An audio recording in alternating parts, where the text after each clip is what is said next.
خلاص راح المطار، راح مطار المفاتيح راح. Dalam waktu beberapa hari yang lalu, Israel melakukan serangan yang sangat tertarget, terorganisir dengan baik, sangat serius, on point, dan dalam serangan tersebut berhasil menewaskan pemimpin Hezbollah dan salah satu komandan Garda Revolusi Iran.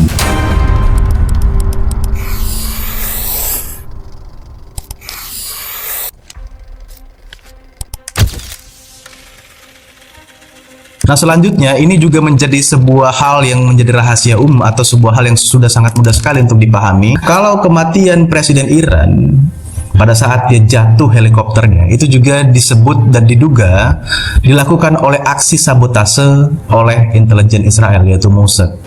Jadi memang rentetan peristiwa ini membuktikan kalau perang ini benar-benar sudah skalanya atau intensitasnya sangat tinggi sekali.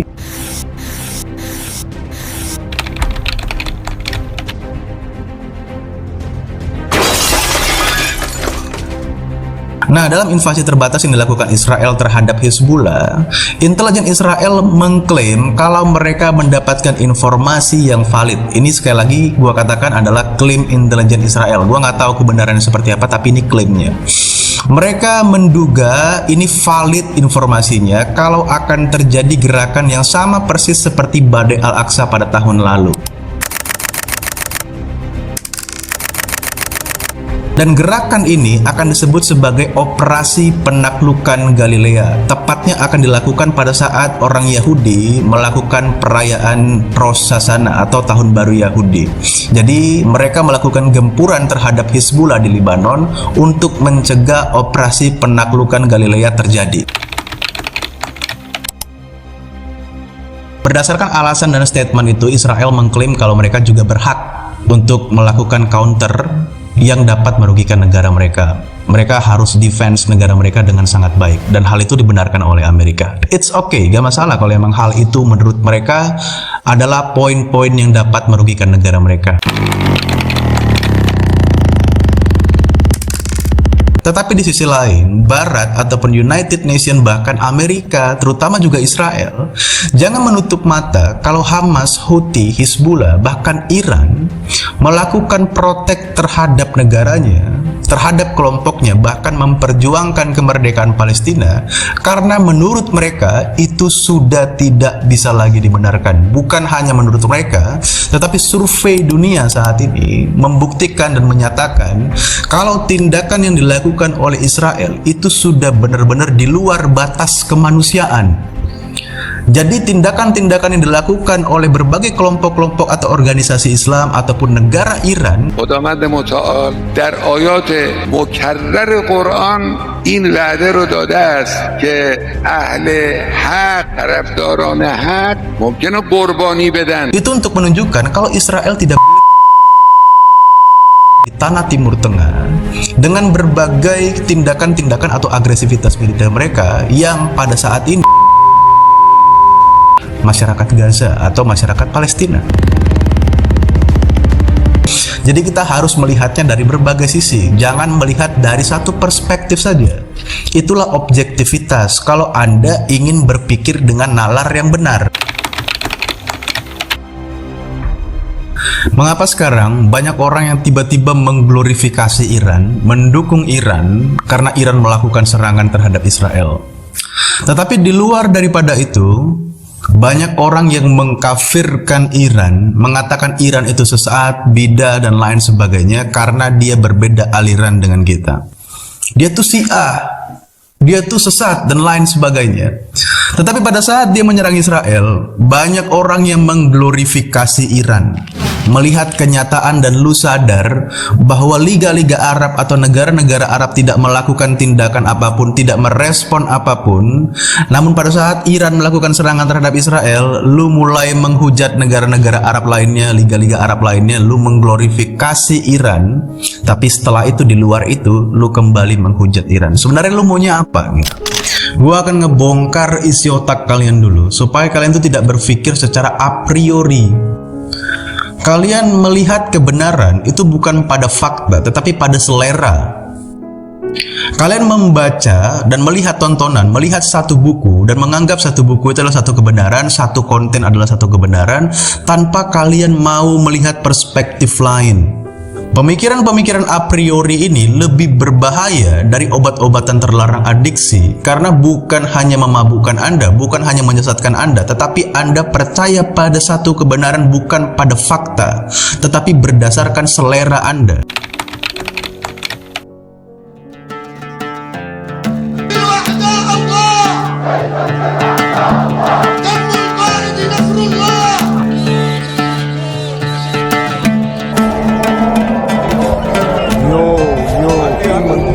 Pada saat Iran melakukan serangan dengan ratusan rudal balistik, itu serangan yang serius. Itu benar-benar serangan yang serius. Iran siap untuk berperang dengan Israel.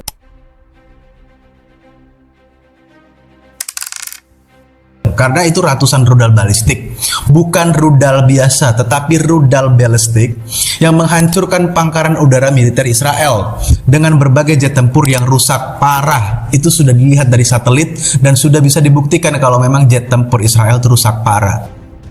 Jadi ini adalah sebuah konfrontasi di depan mata yang sangat jelas kalau Iran benar-benar siap untuk berperang dengan Israel. Kalian tahu nggak, pada saat Iran melakukan serangan bertubi-tubi ke Israel, ada negara yang melindungi Israel dengan berbagai cara, bukan hanya menghalang rudal balistik tersebut, tetapi juga memberikan informasi kepada Israel kalau Iran akan menyerang Israel. Lantaran Yordania beberapa waktu lalu membantu mencegat rudal Iran yang ditembakkan ke Israel. Di front politik, di depan umum, di depan publik, di depan dunia, mereka menyatakan kalau mereka mendukung kemerdekaan Palestina. Tetapi di back politik, mereka menggunakan apa? Mereka menggunakan kacamata geopolitik, national interest maupun nation threat, ancaman sebuah negara maupun kepentingan sebuah negara. Negara Yordania membantu Israel menghancurkan rudal balistik yang dimiliki oleh Iran pada saat Iran menyerang Israel. Kalau kita berbicara mengenai kemerdekaan Palestina, Yordania adalah salah satu negara yang sangat mendukung kemerdekaan Palestina. Tetapi kenapa pada saat Iran menyerang Israel, Yordania membantu Israel? Jadi lu harus tahu kalau ini bukan cuman sekedar Palestina, senternya bukan di situ. Di front politik mereka berbicara tentang kemerdekaan, hak asasi manusia, tetapi di back politik mereka berbicara atau melihat dari kacamata geopolitik. Gini, tiap kali ada konflik di Timur Tengah yang berkaitan dengan Israel dan lain sebagainya, selalu dikaitkan dengan pergerakan atau hak-hak kemanusiaan yang ada di Palestina. Jujur sebenarnya gue kecewa, gue sedih. Palestina itu bukan komoditas politik. Palestina itu sebuah suku bangsa yang mencari kebebasan layaknya sebagai manusia pada umumnya.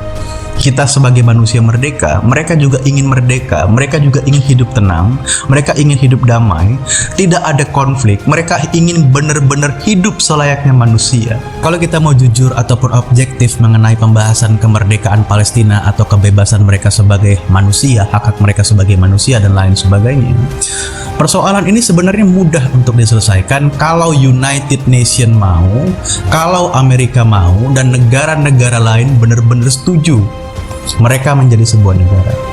Tetapi pertanyaannya sekali lagi, apakah negara-negara itu mau? Apakah negara-negara itu setuju? Apakah United Nation berfungsi sebagaimana mestinya? Jawabannya tidak.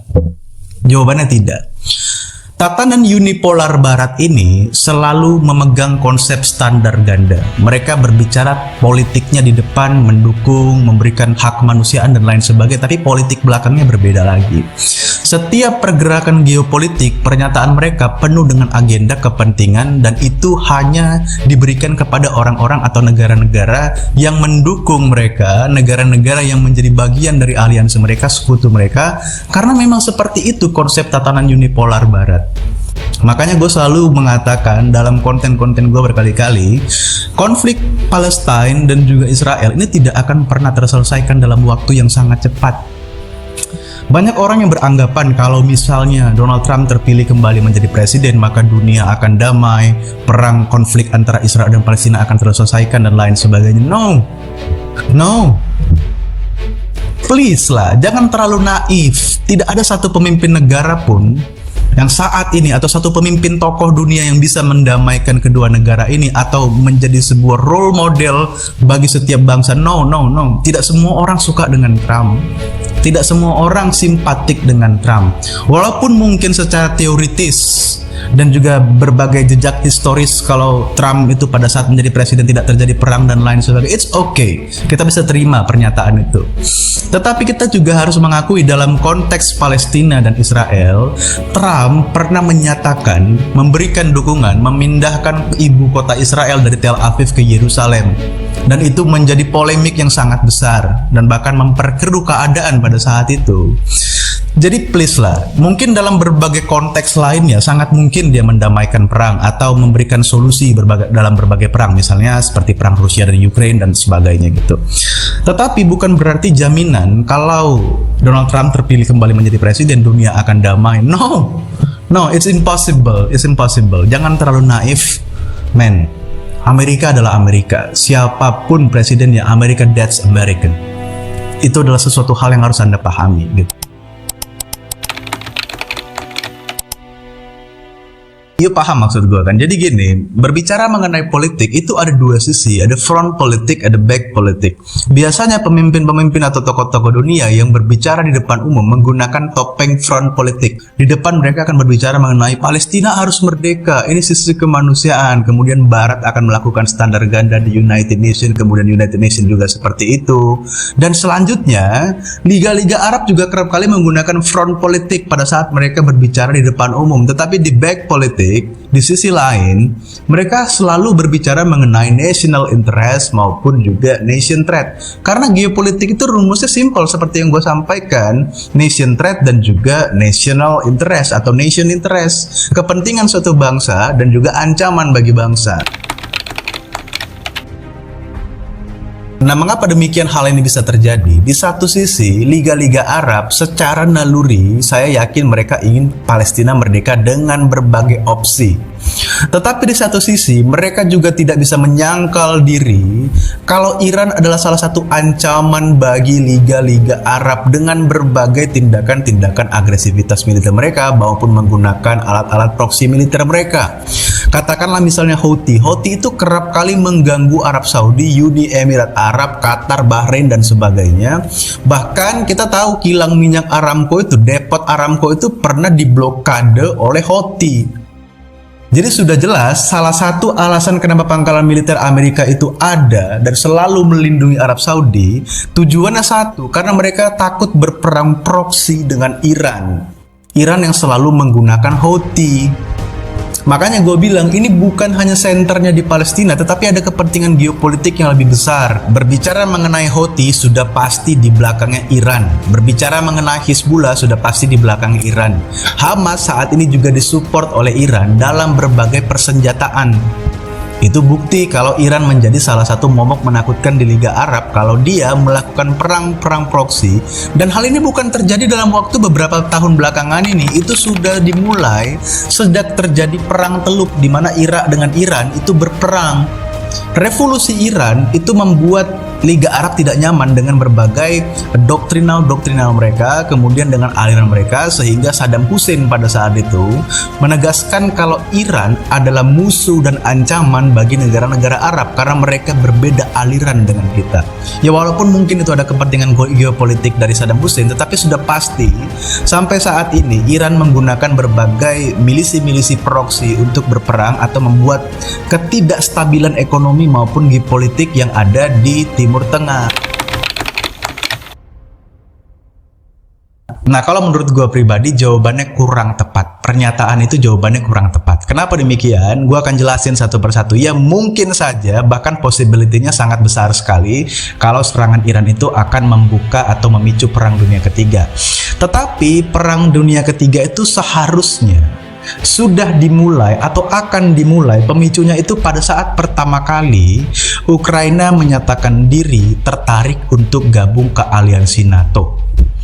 Perundingan Ukraine dengan NATO atau lobby politik NATO dengan Ukraine direspon oleh Rusia dengan operasi militer khusus ke Ukraine. Nah, operasi militer khusus itu sekarang sudah berubah menjadi sebuah perang atau invasi ke Ukraine dan bertahan sampai hari ini, dan Ukraine disupport oleh berbagai negara-negara NATO dan juga disupport oleh negara-negara yang tergabung dalam Uni Eropa. Nah, mengapa saya berani mengambil kesimpulan dan menyatakan kalau perang Rusia-Ukraine adalah awal mula dan pemicu Perang Dunia Ketiga?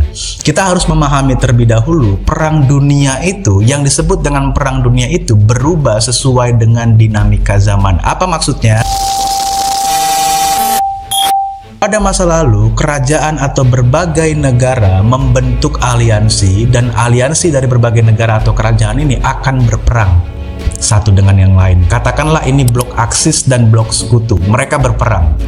Tetapi pada perang modern yang disebut dengan Perang Dunia Ketiga, tidak lagi membutuhkan aliansi dalam berperang, karena sudah ada teknologi yang dapat memusnahkan satu negara, teknologi pemusnah massal yang dapat menghancurkan peradaban. Katakanlah saat ini Rusia menjadi battleground proxy NATO yang menggunakan Ukraina. Nah, kalau seandainya Rusia dalam keadaan terjepit, mereka merasa bahwa terus diasingkan, mengalami persoalan atau intimidasi yang dilakukan oleh blok barat ataupun aliansi NATO, mereka berhak untuk menggunakan nuklir sesuai dengan doktrin negaranya.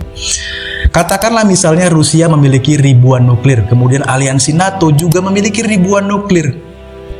Kalau mereka saling menembak nuklir, maka dunia ini over. Selesai. Dan possibility-nya untuk terjadi Perang Dunia Ketiga itu sangat terbuka lebar. Karena Rusia sudah berkali-kali menyatakan kalau seandainya NATO dan Uni Eropa benar-benar terus memberikan bantuan senjata dan menekan Rusia dengan berbagai cara, maka jangan salahkan Rusia kalau Perang Dunia Ketiga akan terjadi dan Rusia akan menggunakan nuklir sebagai bentuk pertahanan dalam negara. Nah, sebenarnya kalau untuk membahas hal ini, gue udah pernah menyampaikan berkali-kali dalam konten gue yang juga dihapus berkali-kali, kalau memang perang itu pertama kali dimulai dari Eropa, kemudian bergeser ke Timur Tengah, dan selanjutnya nanti akan bergeser ke regional Indo-Asia Pasifik. Nah, di regional Indo-Asia Pasifik ini ada Indonesia di situ. Berkali-kali saya sampaikan dalam US National Defense atau sebuah strategi pertahanan Amerika pada tahun 2022, ada kalimat yang sangat jelas kalau dua negara ini menjadi ancaman, tetapi dalam berbagai kalimat itu suku katanya lebih dari puluhan kali Amerika menyebut China, Indo-Asia Pasifik. Kenapa demikian? Karena memang secara garis besar, baik dari ekonomi, militer, supremasi politik, dan teknologi, Cina menjadi salah satu ancaman besar Amerika saat ini. Di luar daripada militer, karena saat ini militer tentunya Rusia menjadi antitesa Amerika. Tetapi dari supremasi politik, teknologi, ekonomi, Amerika benar-benar terganggu dengan kehadiran Cina. Maka itu berkali-kali Amerika melakukan provokasi ke regional Indo-Asia Pasifik. Dia membangun sekutu dengan Australia, membangun sekutu dengan Jepang, dengan Korea Selatan, dengan Filipina, bahkan berkali-kali juga kita melihat bahwa Menteri Luar Negeri Amerika melakukan kunjungan ke regional Indo-Asia Pasifik dan kawasan Oceania. Salah satunya adalah Papua Nugini. Apa yang dilakukan oleh Menteri Luar Negeri Amerika? Dalam perjanjian tersebut, Amerika meminta kepada negara-negara tersebut untuk diberikan akses militer tanpa batas menggunakan bandara dan pelabuhan. Salah satu poin dan visinya adalah untuk menjaga keterbukaan regional Indo-Asia Pasifik dari pengaruh Cina. Sebenarnya tidak hanya berhenti sampai di situ, bahkan Amerika menyatakan kalau Filipina berada di bawah naungan Amerika, siapapun yang menyerang Filipina, mengganggu teritori Filipina akan berhadapan dengan Amerika. Kemudian Australia diberikan kapal selam bertenaga nuklir dari program AUKUS. AUKUS itu ada 3 negara, Amerika, Inggris, dan Australia. Kemudian Amerika juga membangun pangkalan militer dengan Jepang di Pulau Mageshima. Dan itu sudah dibangun sejak beberapa tahun yang lalu. Dan selanjutnya Korea Selatan meningkatkan anggaran militer, Jepang juga meningkatkan anggaran militer, Australia juga demikian, Cina juga demikian. Dan selanjutnya Indonesia hanya membeli jet tempur Rafale dan beberapa kapal-kapal tempur ataupun kapal frigate. Kalau seandainya terjadi gejolak di regional Indo-Asia Pasifik, kita tidak bisa ngapa-ngapain.